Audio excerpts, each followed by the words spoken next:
Come and listen to my story about a man named Jed. A poor mountaineer barely kept his family fed. And then one day he was shooting at some food, and up to the ground come a bubbling crude oil, that is, black gold, Texas tea. Well, the first thing you know, old Jed's a millionaire. The kinfolk said, Jed, move away from there. Said, California is the place you ought to be. So they loaded up the truck and they moved to Beverly Hills, that is, swimming pools, movie stars. The Beverly Hillbillies.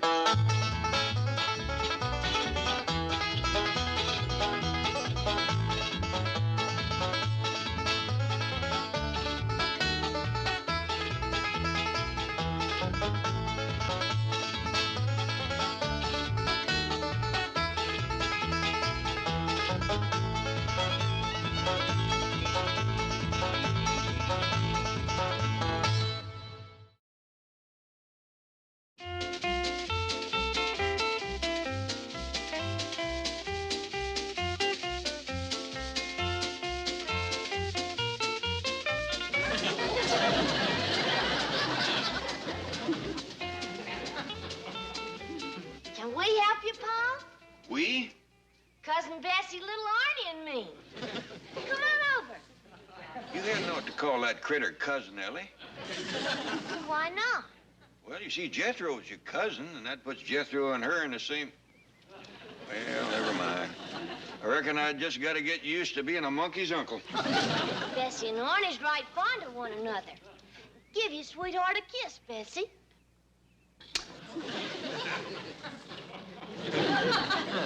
I don't believe I'd talk up that romance if I was you, Ellie. There ain't just a whole lot can come of it. Got my sign about ready, Jed? Right near, Granny.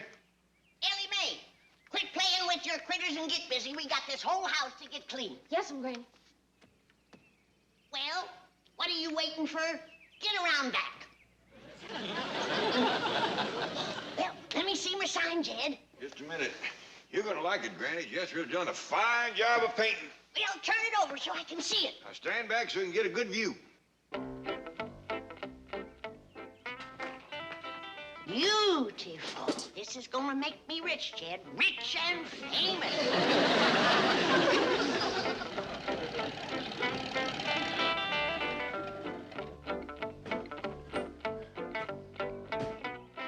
Is the big sign all right, Granny? Just dandy, Jethro. Heft me up. Oh, what for? That fur. Granny. Jethro, you finish up the rest of the signs? Sure did. Well, let me see 'em. Hot cornbread. Oh, buttermilk. Grits every meal. Doctor on duty. That's me, you know. That's right, Granny. Critters to pet? Now, wait a minute. I didn't order that sign. Oh, this one was Ellie's idea. Sign tells the truth, Granny. I bet you there ain't another boarding house in Beverly Hills got as many critters as we have. Here's a sign for the front gate. Oh, I like that. Yeah, you ain't just funning when you say sleep off the highway. We must be about 4 or 5 miles off. Nice and quiet. Did you make a sign about my lye soap? Oh, yeah, Granny. Free lye soap. Oh, that'll draw 'em in like flies. You got to throw in a little extra with the stiff rates you're charging. Well, Jed, I'm giving every boarder a private room and all he can eat. Yeah, but $1 a night? Well, I figure that'll keep out the riffraff. Well, come on, Jethro. Let's get that big sign on there and commence putting them up. Yes, sir. I'm gonna have a full house by sundown. That's it, Bessie. You're catching on real good. Ellie Mae Clem, I told you no more playing with critters till this house is spick and span. Well, I'm learning Cousin Bessie to dust so she can clean the chandelier. Ooh, your paw Jethro's back. And stop calling that hairy little goomer cousin.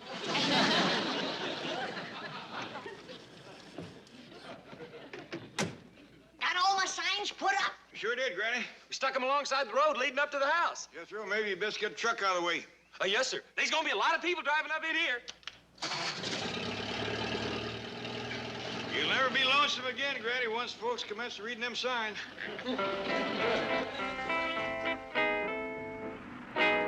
That wife of mine. I have to leave my bank and rush home just to welcome a butler. Now, Chief, Arthur Pinckney is hardly an ordinary butler. He's probably the most sought-after major domo on 2 continents. Oh, no.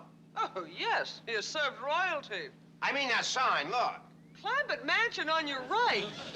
Room and board $1 a night. They can't take in boarders. It's against the law in this neighborhood. It's even illegal to put up those signs. There's another one. 200 feet. Keep on coming. Outdoor swimming. Indoor plumbing. What in the name of Conrad Hilton? Chief, there's more. Slow down. Next gate. Turn right. Soft beds. Good eats. Second helpings. Curtain parlor.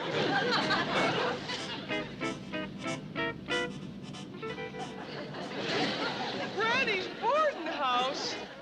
Oh, no. Gee, what should we do?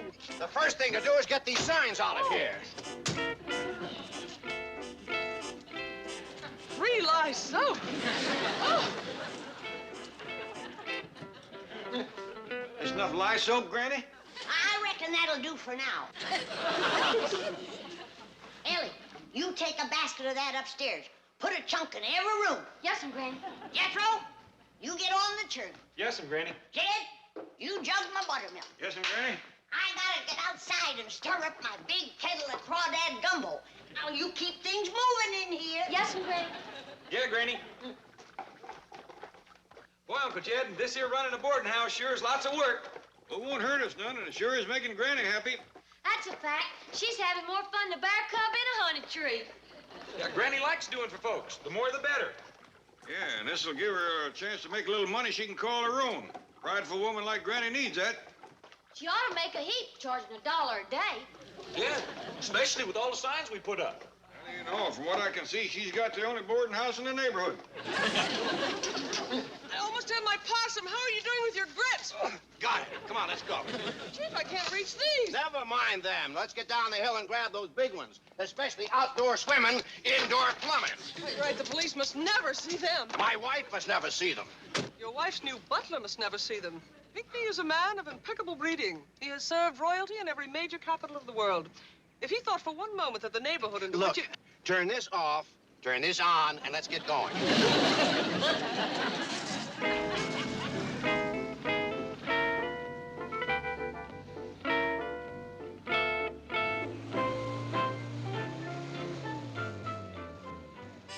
Welcome.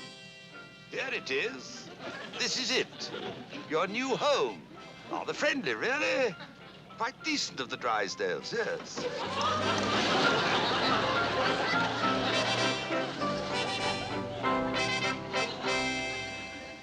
Well, how's it going? Oh, Granny, first boarders are coming. We ain't ready for him. Somebody ought to be out front to greet him. I'll go, Granny. Ellie, put soap in his room. Well, I did, Granny. Did you put the clean towels in the fireplace? I mean wood in the bathtub. I mean flowers in his bed. I mean clean sheets on the floor. Granny. Now, don't get excited, Jed. Rather a pleasant little cottage. For America. Howdy. Can I tote your stuff for you? I beg your pardon? Oh, the luggage, yes. Where are my quarters? Oh, forget it. Granny says no tipping. Hey, did you see the signs? Signs, yes. I painted them. Crudely done, but very helpful in directing me to the proper home. Howdy, I'm Jed Clampett. Glad to see you. Welcome. This here's Granny. Ellie Mae. That's Jethro toting your bag. Wait a minute, Jethro, I'll help you. Looks like you come fixing to stay a spell. We got a dandy room for you and plenty of victuals. And all the critters you can pet. Come on, you being the first one, I'll uncork a jug for you. Ooh-wee. Look at the boarding house reach on that rascal. Young lady, and I use the term loosely, where is your mistress? Who? Mrs. Drysdale. Oh, she's next door. Want me to run and fetch her? No, I shall see her in good time. Well, come on in. No wonder Mrs. Drysdale was frantic to engage my services. What an appalling domestic staff. America's answer to the Beatles, I suppose.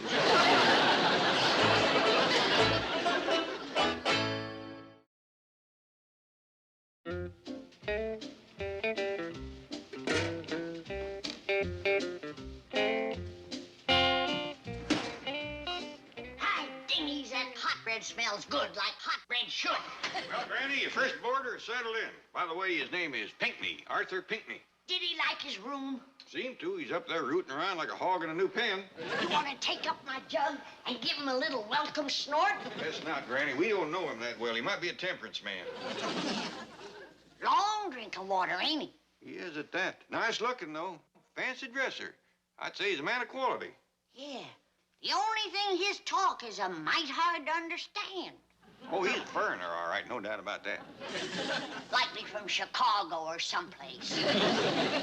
Hey, Granny, your boarder said he'd like to have a cup of tea. Did he say what kind of tea he wants? I can give him senna or sassafras or dandelion or juniper or horse mint. No, ma'am, he didn't say.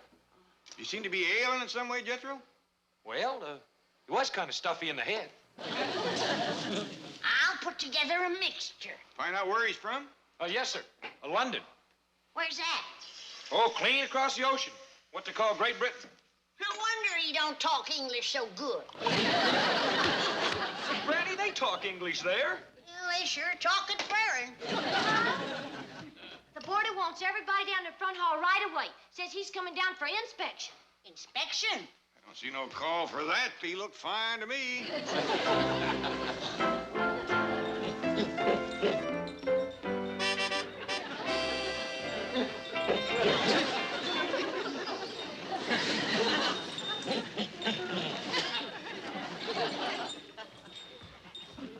Oh, the family will be here directly.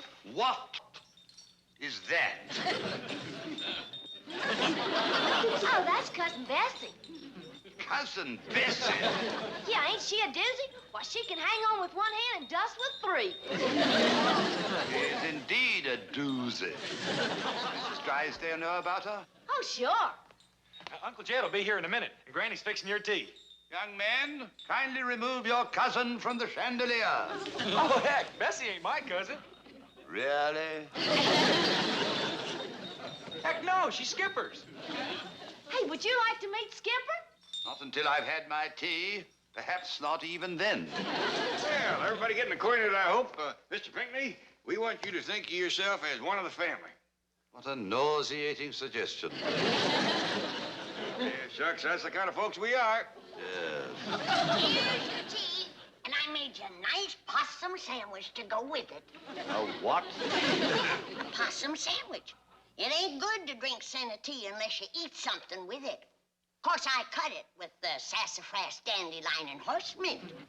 Put down that tray and line up for inspection. Well, Mr. Pinckney, like I said to Granny, ain't no call to inspect you. We can see you're a man of quality. I am going to inspect you. Now line up. Over there. Now, hold on, Arthur. You are never to address me as Arthur. Only as Mr. Pinckney, sir. I ain't no sir. I wouldn't fault him for that. Maybe he don't see so good. He's lost half his glasses. Well, he better take to talking nicer. I'm gonna up his rent. Over here. Step lively. I've just raised him to $1.25 a day. Well, Mr. Pinckney, if it pleasures you, inspect away. First of all, you must take off those clothes. Why, you... Hey, Miss Granny. Mr. Pinckney, I don't know how you folks does your inspecting across the ocean, but I reckon we'll keep our clothes on. I wasn't suggesting you should take them off here and now. I meant that you should change into your serving apparel. Our what? Surely Mrs. Drysdale doesn't approve of the clothes you're wearing. I'll say she don't. Ain't much about us Miss Drysdale does approve. Why does she allow you to remain here?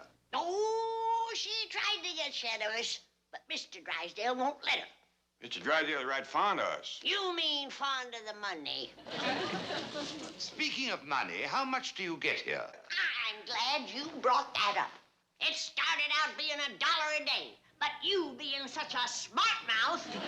Hey, Mr. Pinckney, it's still $1 a day, and we're glad to get it. Only $1 a day? That explains a few things. Where is Mr. Drysdale? Down to the Commerce Bank. You want me to drive you? No, that won't be necessary. You may resume your duties.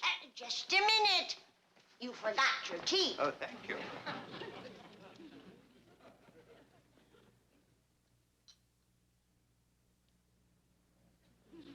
That tea is absolutely unpalatable.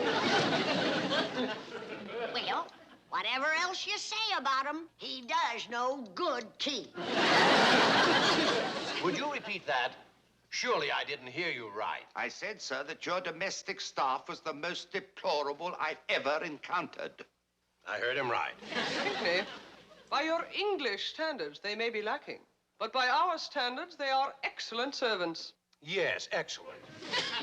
King George was right. You colonials are not ready for independence. All right. So there's room for improvement. That's why my wife hired you. Yes, what would you suggest, Pinckney? I should like to attire them in proper uniforms, pay them a proper salary, and instruct them in the proper performance of their domestic duties. All right. You've got carte blanche. But I'd better see some improvement for my money. I guarantee it, sir. With one exception. Who's that? Bessie. There is very little that even I can do for her. Bessie?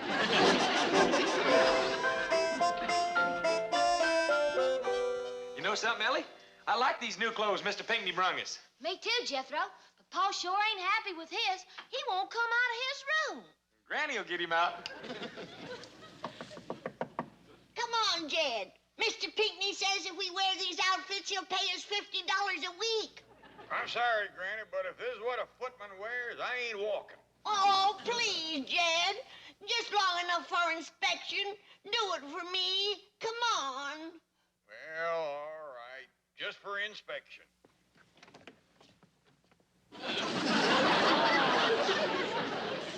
You look handsome, Jed. A real handsome footman. I look like a darn fool. Stop complaining. Leastways, you don't have to wear one of these dunce caps.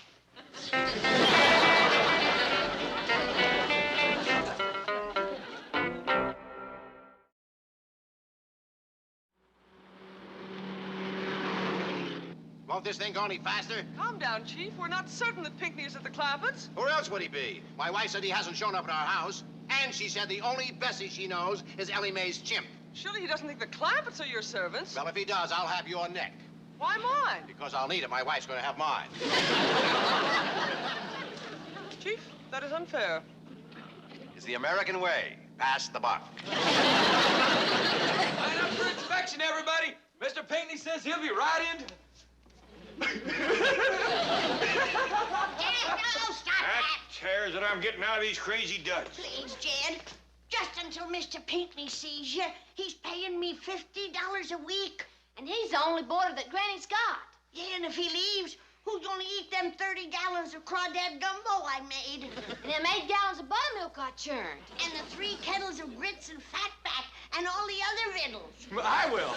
Line up for inspection. Quiet, quiet. Stand at attention. Yes.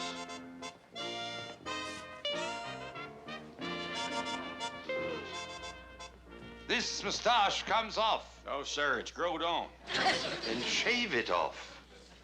I'd rather not. I order you to shave it off. Well, I don't believe I will. I kind of like it. We do too. Same Now here. hear this, all of you. I have committed myself to the challenging task of shaping you into a proper staff. And I shall not flag or fail. I shall fight you in the drawing room. I shall fight you in the bedchambers. I shall fight you in the kitchen. And I shall so bear myself that if Arthur Pinckney and his fame last for 1,000 years, men will still say This was his finest hour. Footman, open that door. Mister, if you think I'm going to let anybody see me in this get-up, you got another thing coming. I've issued an order. I wouldn't do that if I were you. Hold on, Cotton to folks laying hands on him. You best let go of him or that fighting you were talking about is going to commence right here in the hall. Come in. I was right. It's a snafu. Drysdale, sir, I need more time. Progress has been made, but I have a long way to go. You certainly have. All the way back to London. I beg your pardon, sir. He ain't going back to London. I grant you he's a bit bossy, but he pays me well, and he's my only boarder. Order? Why, this man... Chief, I must speak to you alone for a moment. Most urgent. Excuse me. What is it? A brilliant inspiration. Pinckney must remain with the Clampetts. We've tried that. They won't take servants. Under the guise of a boarder, they will. Pinckney can teach them the social graces. A golden opportunity. I suppose I'll have to pay him a lot of money. It's worth it. Mr. Drysdale, you'd best come help Mr. Pinckney. What happened? Well, Paul went upstairs to change his clothes, and Mr. Pinckney tried to stop him. Well, I think you'd best go and help him. Pinckney? Pinckney! Up here, sir. How did you get up there? Mr. Clampett hung me here, sir.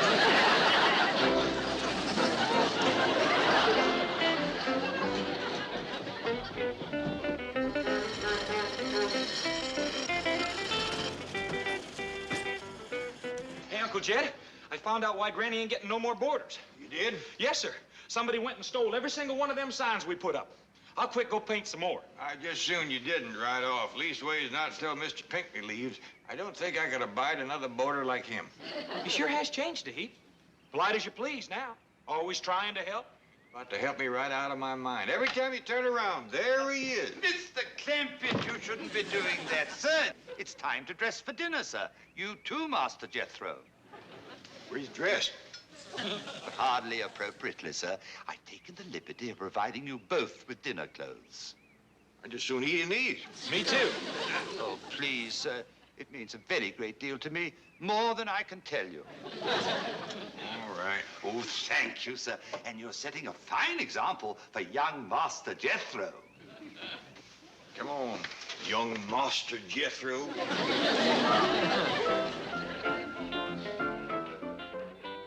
What an appalling eyesore. Into the garage with you.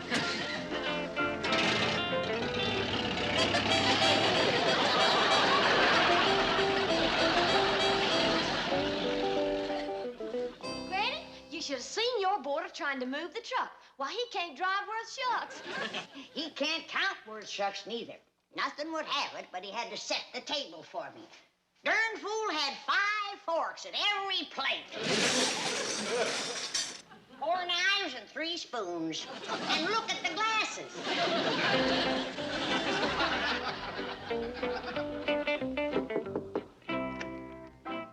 Oh. It looks as if I've come just in time, sir. I will dress you, sir. You what? Dress you, sir. I wouldn't bet on that. But you need my help, sir. I've been dressing myself for a lot of years, and I aim to keep right on doing it. But I insist, sir. Mr. Pinckney, if you want to dress me, you got to shoot me and skin me first. Oh, yes. Well, now, let's get on with it.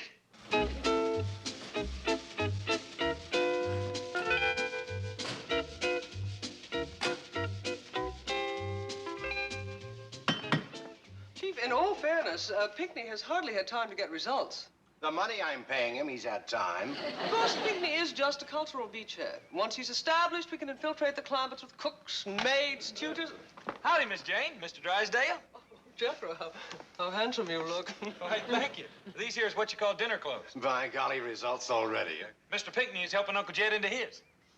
I'd like to congratulate Pinckney. Where is he? Up here, sir. I've been hung up again, sir.